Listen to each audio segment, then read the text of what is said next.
నారాయణ గారికి ప్రజాస్వామ్య విలువలు తెలియదు, ప్రజల బాధలు తెలియదు, కార్యకర్తల యొక్క స్పందన తెలియదు. ఆయనకు తెలిసిందంతా money politics, money money money. మనీతో మనం ఏమైనా చేయొచ్చు. నేను రేపు పొద్దున కనుక 1,000 కోట్లు పెట్టుకుంటే ఏ ఒక్కరి మీదనైనా కూడా గెలిచే పరిస్థితి ఉంటుంది. ఏ నాయకుడినైనా కూడా నేను 100 కోట్లు పెట్టి కొనుక్కోగలను అనే ధీమాతో ప్రవర్తిస్తున్నటువంటి తీరే తప్ప ఎక్కడా కూడా ప్రజల భావాలు కానీ ఈరోజు సామాన్యుడు పడుతున్నటువంటి కష్టాలు కానీ నారాయణ గారికి తెలియనటువంటి పరిస్థితి. మీకు తెలియదా? ఒక రౌడీ షీట్ను ఓపెన్ చేయాలంటే మినిమం ప్రాసెస్ ఎట్లుంటుంది? మనం ఎవరికైనా కూడా అప్లై చేసుకోవాలంటే ఆ స్టేషన్ హౌస్ ఆఫీసర్ SHO కనుక మనం అప్లై చేసుకుంటే ఈ విధంగా రౌడీ షీట్ ఉంది, నా మీద ఎలాంటి కేసులు కూడా లేవు, నేను ఇప్పుడు చాలా క్లియర్గా ఉన్నానని చెప్పి కనుక అతను అప్లై చేసుకుంటే దాన్ని సర్కిల్ ఇన్స్పెక్టర్ ద్వారా దానంతా కూడా ఒకసారి వెరిఫై చేయించడానికి మినిమం 7 days నుంచి 15 days పెట్టేదానికి అవకాశం ఉంటుంది. వన్స్ సర్కిల్ ఇన్స్పెక్టర్ కనుక దాన్ని సర్టిఫై చేసిన తర్వాత DSP వచ్చి దాని మీద మళ్ళా 7 to 10 days పెడుతుంది. ఆ పర్టికులర్ ఇష్యూ మీద రౌడీ షీట్ తను ఓపెన్ చేసి అలా అంటే తను మళ్ళా తనకు వచ్చినటువంటి రిపోర్ట్ కరెక్టా కదా వెరిఫై చేసుకోవాలంటే తనకు మళ్ళా 7 to 10 days పెడుతుంది.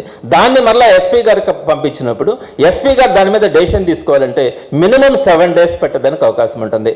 ఎట్లా లేదన్నా కూడా స్టేషన్ హౌస్ ఆఫీసర్ దగ్గర నుంచి SP గారు డెసిషన్ తీసుకునేంత వరకు కనీసం వేసుకుంటే కనీసం ఒక 3 వారాల పాటు సమయం తీసుకునే అవకాశం ఉంటుంది ఒక రౌడీ షీట్ను ఓపెన్ చేయించాలంటే.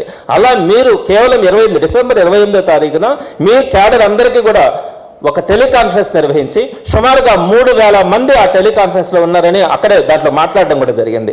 ఆ టెలికాన్ఫరెన్స్లో ఈ డిసెంబర్ ఎండింగ్ లోపల అంటే 3 రోజుల లోపల రౌడీ షీట్స్ అన్ని కూడా ఓపెన్ చేసే పరిస్థితి ఉంటుంది. కాబట్టి తెలుగుదేశం పార్టీ కార్యకర్తల నాయకుల మీద కానీ ఎవరైనా కనుక రౌడీ షీట్లు పెట్టుంటే ఆ డేటా నాకు ఇవ్వండి, నేను SPతో రెఫర్ చేస్తానని చెప్పి మాట్లాడారు.